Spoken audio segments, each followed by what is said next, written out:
Assalamualaikum warahmatullahi wabarakatuh.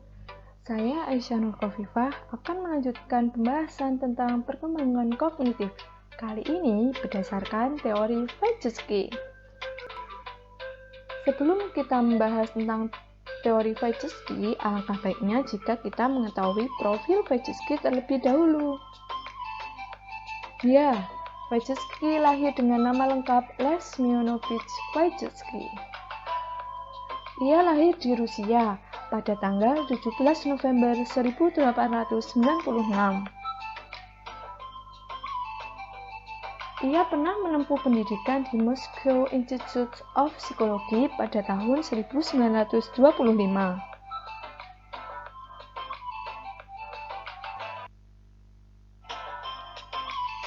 Teori Vygotsky. Vygotsky mengatakan bahwa kemampuan kognitif berasal dari hubungan sosial dan kultur. Ia percaya bahwa perkembangan memori, perhatian, dan nalar melibatkan pembelajaran untuk menggunakan alat yang ada dalam masyarakat, seperti bahasa dan sistem matematika. Dalam satu kultur, ini mungkin berupa pembelajaran berhitung dengan menggunakan komputer. Namun, di kultur lain, mungkin berupa pembelajaran berhitung dengan menggunakan batu atau jari. Teori Vygotsky ini menarik banyak perhatian karena teorinya mengandung pandangan bahwa pengetahuan itu dipengaruhi situasi dan bersifat kolaboratif. Artinya, pengetahuan didistribusikan di antara orang dan lingkungan yang mencakup objek, alat, buku, dan komunitas di mana orang itu berada. Ini menunjukkan bahwa memperoleh pengetahuan dapat dicapai dengan baik melalui interaksi dengan orang lain dalam kegiatan bersama. 4 konsep Vygotsky. Yang pertama, konsep sosiokultural.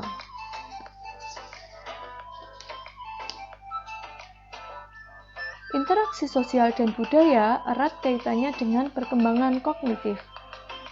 Kemajuan perkembangan kognitif anak diperoleh sebagai hasil interaksi sosial dengan orang lain. Orang lain di sini tidak selalu orang tua, melainkan bisa orang yang lebih dewasa atau bahkan teman sebaya yang lebih memahami tentang sesuatu hal. Kemudian, Vygotsky mengemukakan konsepnya tentang zona perkembangan proksimal, atau dapat diartikan sebagai daerah perkembangan terdekat. Menurutnya, perkembangan kemampuan seseorang dapat dibedakan ke dalam 2 tingkat, yaitu tingkat perkembangan aktual dan tingkat perkembangan potensial.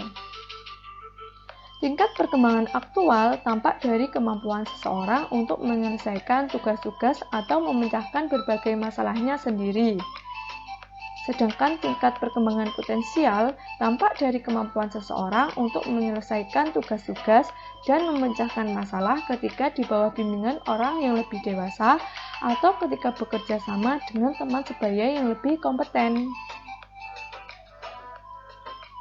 Selanjutnya, scaffolding.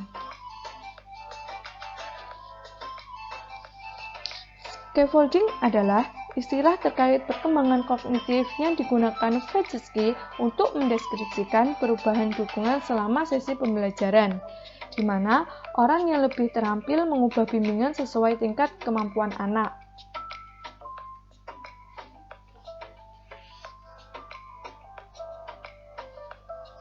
Dan yang keempat yaitu bahasa dan pikiran. Menurut Vygotsky, percakapan tidak hanya digunakan untuk komunikasi sosial, tetapi juga untuk membantu memecahkan tugas. Penggunaan dialog sebagai alat scaffolding hanyalah satu contoh dari peran penting bahasa dalam perkembangan anak. Menurut Vygotsky, anak-anak menggunakan percakapan tidak hanya untuk komunikasi sosial, tetapi juga untuk membantu mereka memecahkan tugas. Vygotsky lebih percaya bahwa anak-anak menggunakan bahasa untuk merencanakan, membimbing, dan membantu perilaku mereka. Sebagai contoh, anak-anak kecil berbicara keras kepada diri mereka sendiri mengenai hal-hal seperti mainan dan tugas-tugas yang sedang berusaha mereka selesaikan. Jadi, ketika mereka mengerjakan sebuah puzzle misalnya, seorang anak mungkin berkata, potongan ini tidak cocok, mungkin aku akan mencoba yang itu. Beberapa menit kemudian, ia mengatakan ini sulit. Ketika anak-anak berbicara kepada diri sendiri, mereka menggunakan bahasa untuk mengatur perilaku mereka dan membimbing diri sendiri.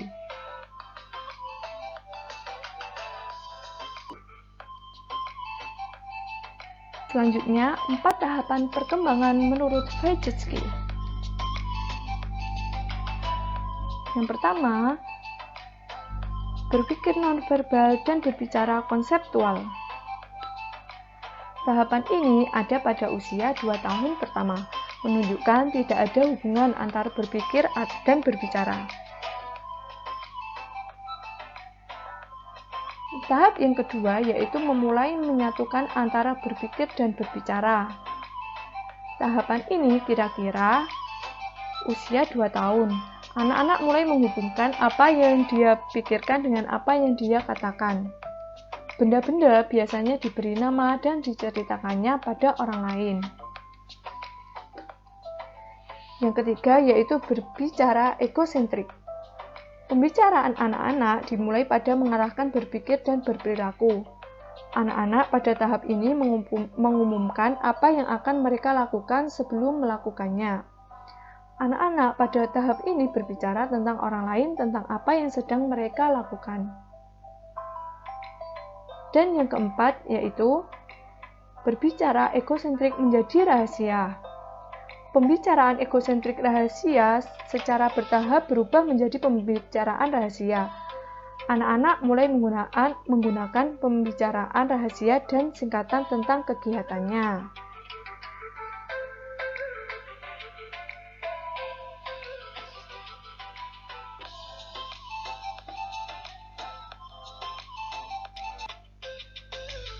Kesimpulan dari teori Vygotsky adalah teori Vygotsky ini memberi penekanan pada hakikat sosiokultural dari pembelajaran.